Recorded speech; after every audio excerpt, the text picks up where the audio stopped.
दोस्तों नमस्कार, मैं दिनेश महाजन मेरे YouTube चैनल पर आप लोगों के लिए एक नया वीडियो लेकर उपस्थित हुआ हूँ। यह वीडियो स्वर विज्ञान से संबंधित है। स्वर विज्ञान की श्रृंखला में मैंने मेरे चैनल पर पूर्व में भी 3 वीडियो डाले हैं। चौथा वीडियो एक ऐसे रहस्य से भरा हुआ वीडियो है।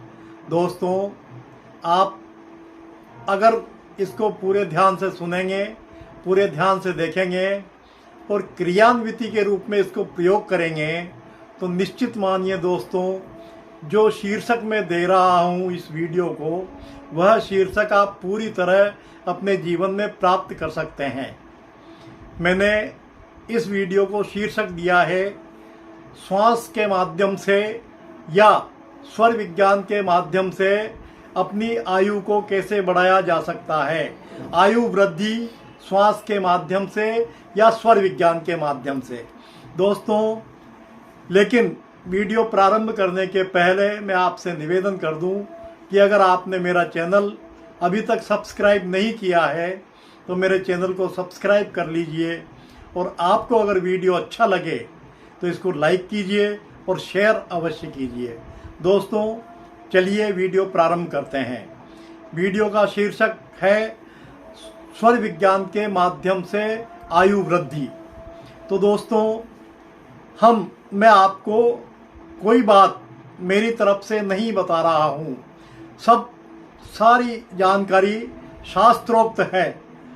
जो भी जानकारी मैंने प्राप्त की है ग्रंथों के माध्यम से, शास्त्रों के माध्यम से प्राप्त की है और मैं आप तक यह जानकारी पहुंचाना चाहता हूं, आप लोगों को शेयर करना चाहता हूं।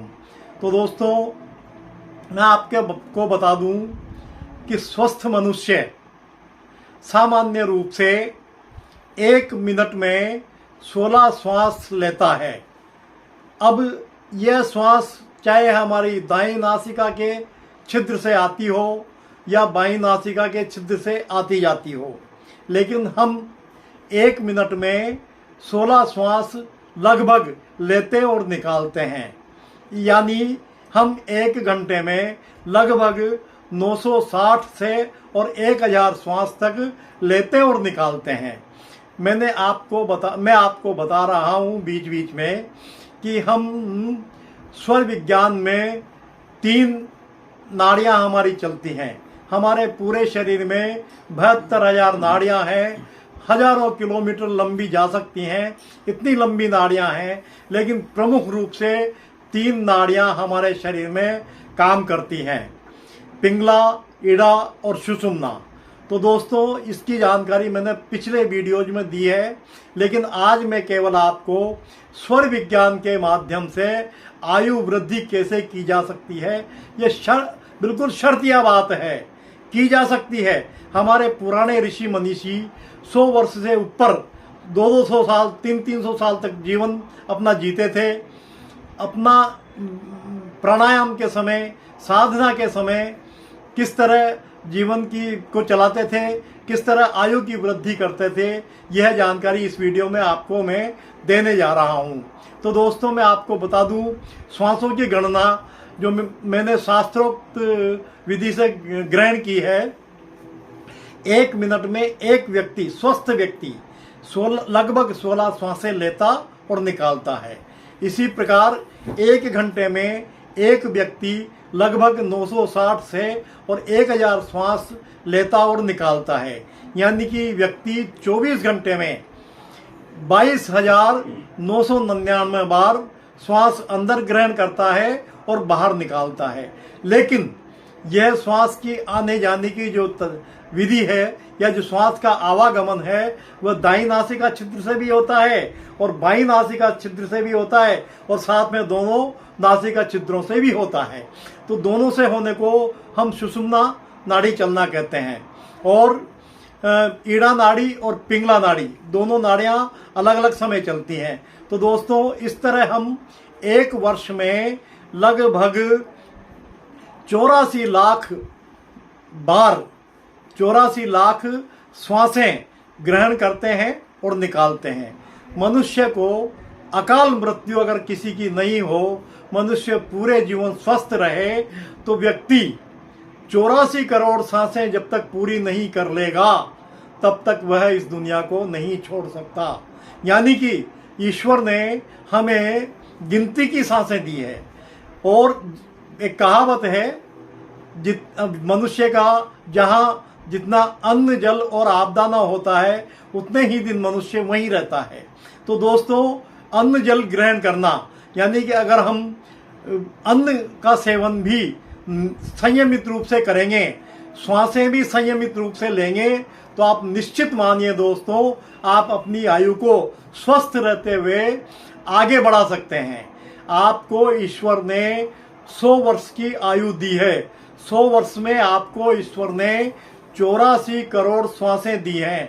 अगर आप 84 करोड़ श्वास को 100 वर्ष के बजाय 110 वर्ष में पूरी करने का प्रयास करते हैं प्राणायाम के माध्यम से, तो दोस्तों आप 110, जब तक आप 84 करोड़ श्वासें पूरी नहीं कर लेंगे, पुनर्जन्म की जो पद्धति है, पुनर्जन्म भी इसी पद्धति के आधार पर, इसी विधि के आधार पर प्रतिपादित किया गया है कि मनुष्य अगर 84 करोड़ श्वासें पूरी नहीं करता है और किसी कारणवश उसकी अकाल मृत्यु हो जाती है, तो दोस्तों निश्चित रूप से मेरे अध्ययन के द्वारा जो मैं दावा करता हूँ, यह बात बिल्कुल तय है कि अगर 84 करोड़ श्वासें आपने पूरी नहीं की, किसी व्यक्ति की अकाल मृत्यु हो जाती है, तो उसका पुनर्जन्म होता है और वापस उसको मनुष्य योनि मिलती है, और मनुष्य योनि की उसको 84 करोड़ श्वासें पूरी करनी ही होती हैं। अगर दोस्तों हम यही 84 करोड़ श्वासें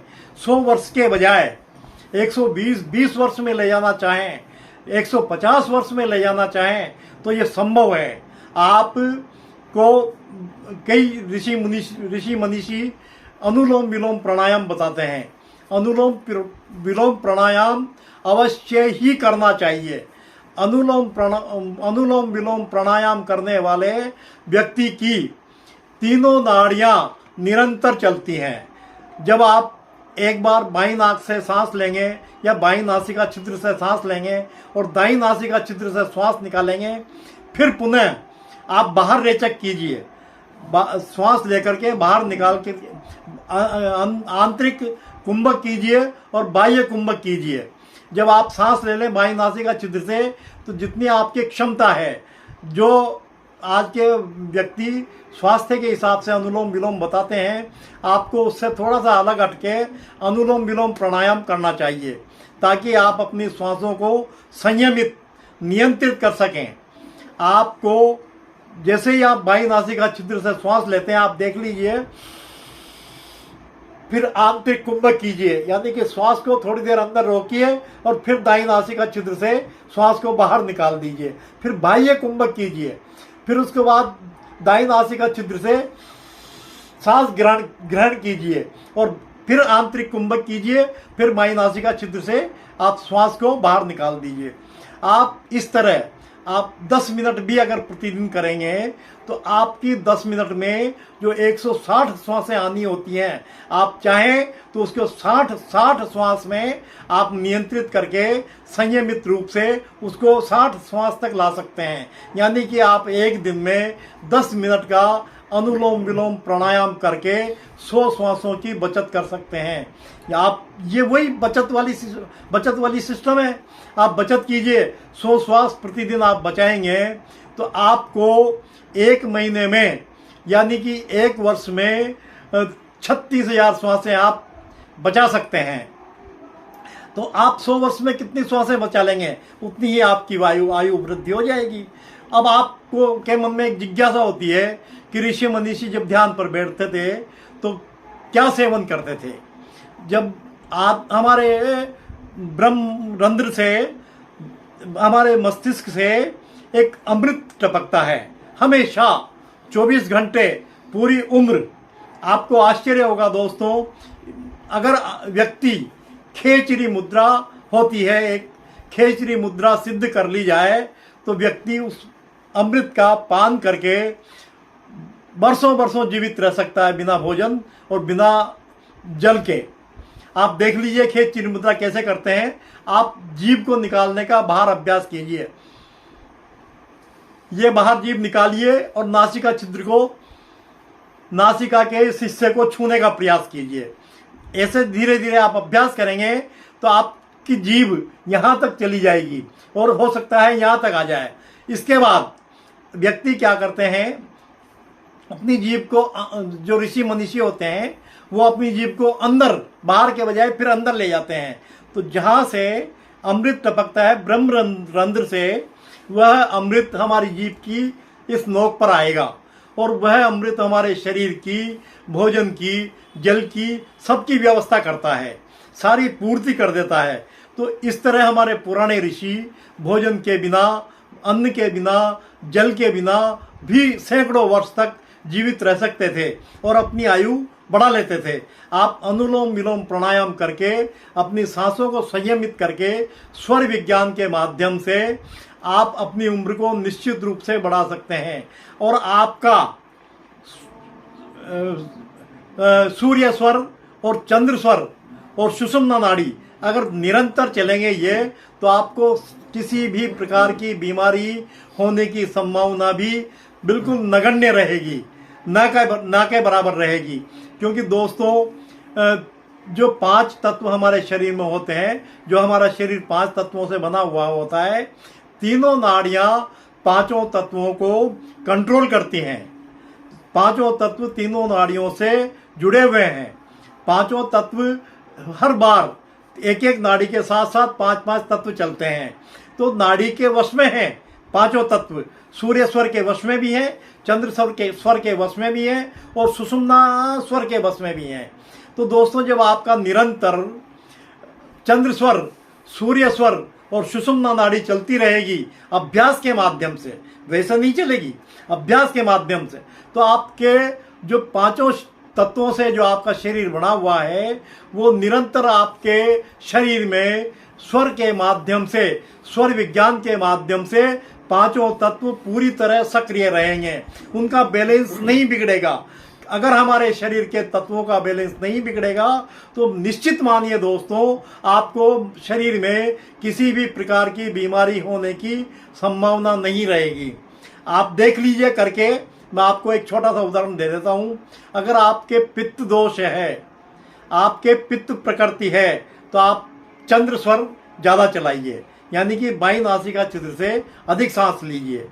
और अगर आपके कफ के दोष हैं या ब्रोंकाइटिस वगैरह है, टीबी है, श्वास है, दमा है, तो आप सूर्य स्वर ज़्यादा चलाइए।